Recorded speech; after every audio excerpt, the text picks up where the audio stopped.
Bonjour à tous. Vous savez, souvent on pense que c'est une personne qui va nous rendre heureux, que c'est des fois des choses matérielles, une plus belle maison, une plus belle voiture, et j'en passe.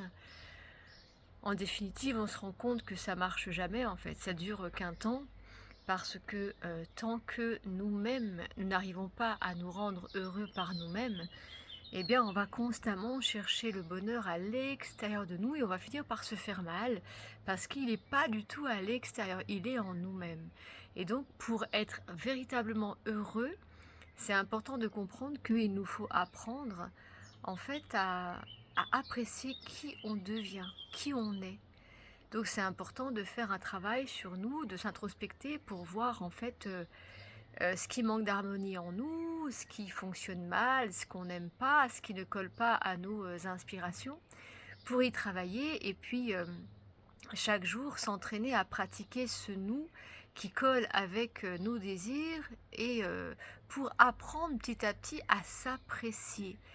Et à force de faire ce travail, on peut vraiment arriver à ce moment où on apprécie qui on est. Ça ne veut pas dire qu'il y a plus rien, qui va mal en nous, ça ne veut pas dire qu'on n'a plus à s'améliorer. Je crois que c'est un travail de toute la vie et même de toute l'éternité.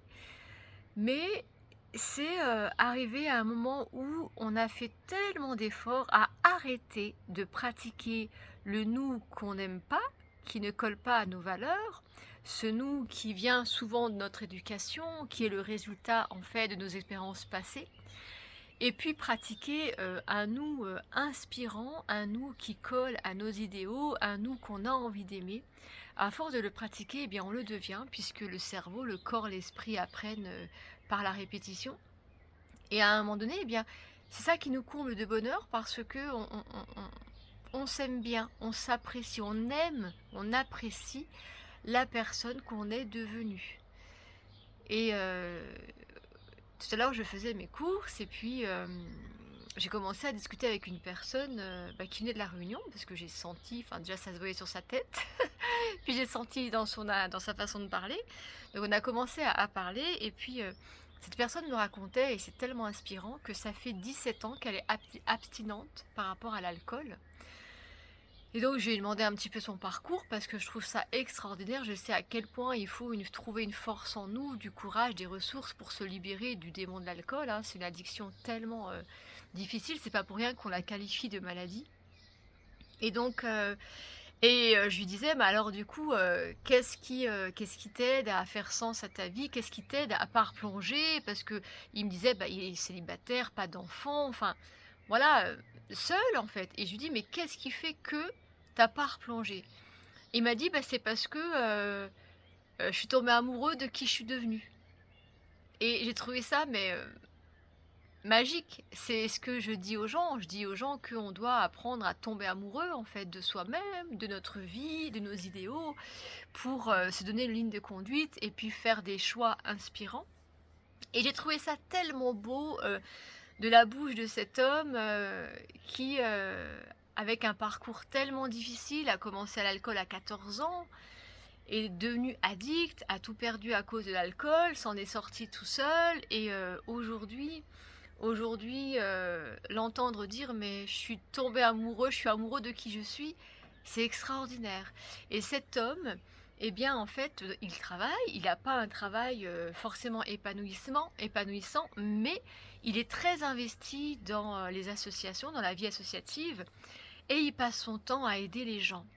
Mais avant d'aider les gens, qu'est-ce qu'il a fait? Il s'est aidé lui-même et puis, avant d'aller donner, son service aux autres, quand c'est le moment, il fait des choix pour lui, il prend soin de lui, il fait de son mieux, il s'aime, donc il prend soin de lui et le bonheur, il est vraiment là. Le bonheur, il est là, il n'est pas dans nos relations, il n'est pas dans nos achats, il n'est pas dans nos possessions, il est dans, en fin de compte, une seule relation, celle qu'on a avec nous-mêmes. Donc j'aimerais que cette vidéo vous amène à vous questionner pour que, vous puissiez vous dire: «Mais attends, qu'est-ce que je pourrais, changer, pratiquer, tous les jours pour me rapprocher de cette version de moi qui me plaît, de qui je pourrais tomber amoureux en fait?» Et tomber amoureux de soi-même, ça veut dire, simplement se sentir digne du meilleur. Ça veut dire, savoir que tout ce qu'on est suffit toujours, qu'on en vaut la peine, qu'on est capable, qu'on peut se faire confiance et cetera et cetera. C'est vraiment se donner de l'amour, de l'attention et c'est tout ça qui va, nous transformer et nous permettre de passer de la chenille au papillon. Donc c'est vraiment important d'apprendre à tomber amoureux de nous-mêmes et pour ça, il faut se mettre à pratiquer.